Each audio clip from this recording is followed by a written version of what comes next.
আরে এসব কি? প্রতি রাতে যদি এমন হতে থাকে তাহলে তো আমি অসুস্থ হয়ে পড়বো। আচ্ছা যাই হোক, ফ্রেশ হয়ে আসি। বিষয়টা আপুকে জানাতে হবে আর আমার ডাক্তারের পরামর্শ নিতে হবে। আরে কি ব্যাপার বিয়ান, এত সকাল সকাল গোসল? রাতে কি উল্টাপাল্টা ভিডিও টিডিও দেখেন নাকি? না না, এমন কিছুই না। আর তাছাড়া এত সকালে আপনি আমার রুমে আসছেন কেন? আরে জানেন বিয়ান, আপনার ওই হাসি মাখা মুখটা দেখলে না আমার সারাটা দিন খুব ভালোভাবে চলে যায়। দেখেন বিয়াই, আপনি এরকম হুটহাট করে আমার রুমে চলে আসবেন না। আর তাছাড়া আপু যদি জানতে পারে আমাকে বকা দিবে। আপনি এখান থেকে যান। আচ্ছা চলেই যাচ্ছি, তবে আবার দেখা হবে বিয়ান। আপু, একটা কথা বলবো। হ্যাঁ রাজিয়া, কি বলবি বল। আসলে কিভাবে যে কথাটা বলি। আপু জানো কি হয়েছে? আজকে সকালে যখন আমি ঘুম থেকে উঠলাম না, দেখি আমার প্যান্টটা ভেজা। আপু, আমার কখনোই তো এরকম হয় না। আমার সাথে সব কি হচ্ছে আমি তো কিছুই বুঝতে পারছি না। আচ্ছা তুই টেনশন করিস না, তোকে ডাক্তারের কাছে নিয়ে যাব। আচ্ছা ঠিক আছে আপু।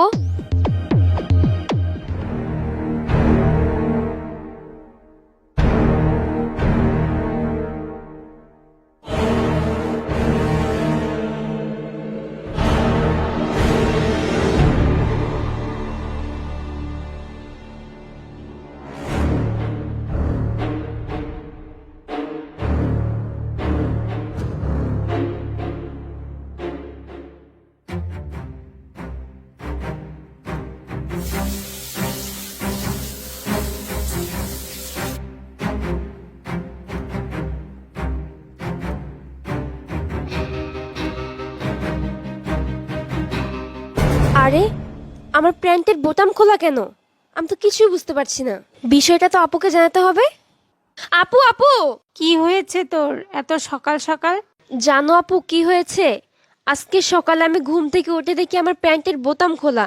এটা যদি শারীরিক সমস্যা হতো তাহলে তো প্যান্টের বোতাম খোলা থাকতো না। তুই যা, তোর দুলাভাই ওয়াশরুম থেকে বের হলে আমি দেখছি। আচ্ছা আপু, যাচ্ছি। বিষয়টা তুমি কিন্তু দেখো। আমার সাথে এসব কি হচ্ছে? আমি তো কিছুই বুঝতে পারছি না। আমার রুমে কি জিন পড়ে আছে? একা একটা রুমে ঘুমাতেও তো আমার ভয় লাগছে। যাই হোক, এসব বাদ দিই। আমার একটা ব্যবস্থা করতেই হবে।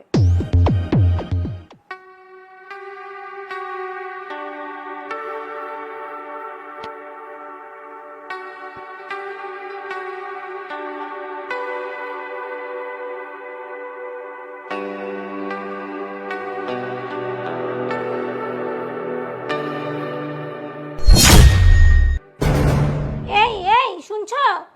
তাড়াতাড়ি উঠো, ওদিকে সর্বনাশ হয়ে গেছে। কি হচ্ছে? এত সকাল সকাল ডাকছো কেন? কি হয়েছে তুমি এসে নিজের চোখে দেখো, আসো। সকাল সকাল কি শুরু করলে? মানে ঘুমিয়েও শান্তি নেই। চলো দেখি কি হয়েছে, দেখি চলো। ভালো লাগে না।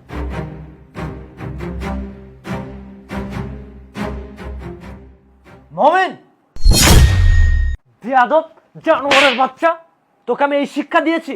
এই কথা বলছিস না কেন?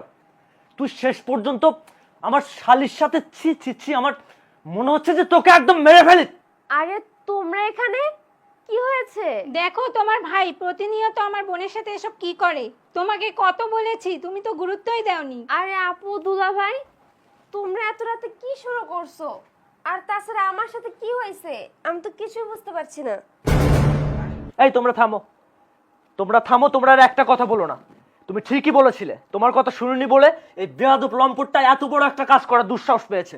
এই জানোয়ারের বাচ্চা, বাবা মরে যাওয়ার পরে তোকে স্বাধীনতা দিয়েছি আমি, যথেষ্ট পরিমাণ স্বাধীনতা দিয়েছি। তার বিনিময়ে তুই এটা উপহার দিয়েছিস আমাকে। আমার নিজের শালির সাথে এরকম একটা কাজ করার আগে তোর বিবেকে একবার বাধা দিল নাই? এই জানোয়ার বাচ্চা, কথা বল।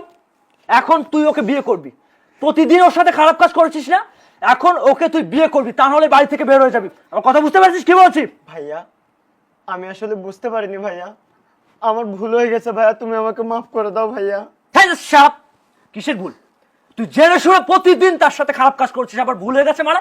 তুই এক্ষুনি ওকে বিয়ে করবি, তা নাহলে লাথি মেরে বাড়ি থেকে বের করে দেবো। চল, এই চলো বেয়াদব।